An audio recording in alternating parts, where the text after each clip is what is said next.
Mm. Dito, nagsasargo si Yuri eh. Workout tayo dito sa bahay.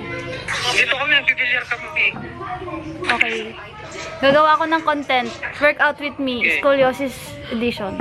Bye-bye. Hi guys. So, if you have scoliosis and you love working out, watch me. Watch me bend my curve.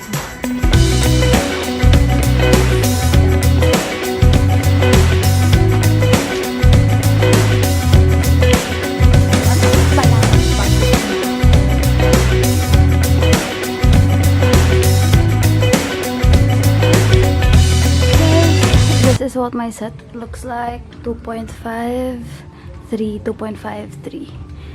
times 2. So 6, 5, 11 times 2. 22 pounds. And normally, I would lift a 50 or so for dumbbell goblet squats. Actually, in moderation na lang ako ngayon magbuhat kasi may scoliosis nga ako.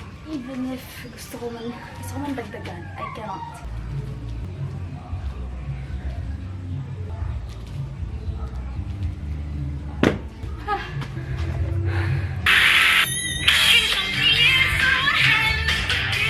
Guys, wait lang. Unang workout ko pa lang yun, ano. And leg day kasi to. Pag leg day talaga dapat hindi mo minamaliit eh. Pagkatapos ko sa first exercise ko, ito na itsura ko. And nakalimutan ko kumuha ng face towel ko kasi yung face towel ko nasa taas pa. Hulas na ako sa vlog. Guys, alam nyo ba? Nag-gym talaga ako.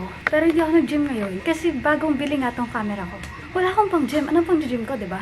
And dumating na rin pala kanila yung adapter ng lens ko. So, magamit ko na yung iba kong lens sa camera na to. Kasi before, parang hindi ko siya magamit since iba nga yung mount neto. Bumili ako ng adapter. Kararating lang kanina. Okay, on to the next workout.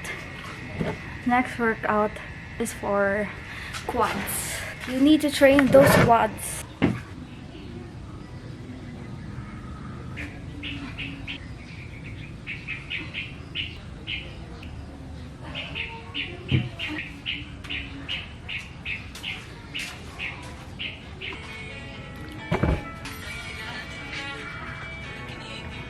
Aaminin ba natatagong lihim? Before, 5 times a week ako nag-workout. Quads, back, push, glutes, tsaka hamstrings, tas back ulit. Kasi nagpa-practice nga ako may pull-ups. Pero nung nagka-scolio ako, ngayon na may scoliosis na ako, bala ko, sa isang linggo, isang beses na lang ako magbaback, isang beses na lang ako magle-legs. Kasi kailangan ko talagang bawasan. Pagkatapos sa second exercise ko, tapos siguro ang gagawin ko na lang yung isang RDL lang. Parang gano'n. Last exercise, last set ko na to. Medyo madilim na rin and it's raining.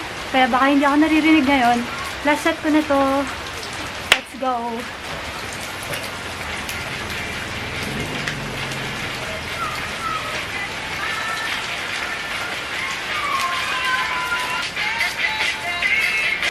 Hindi ko alam anong gagawin ko. Kasi natatakot ako sa likod ko.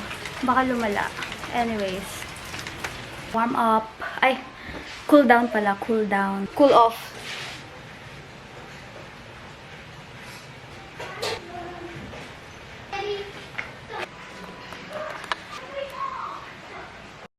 Hi guys! It's the next day.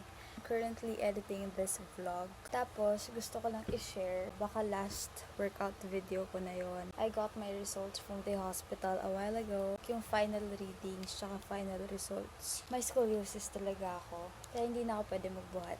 Magiging runner na lang ako. Bye-bye!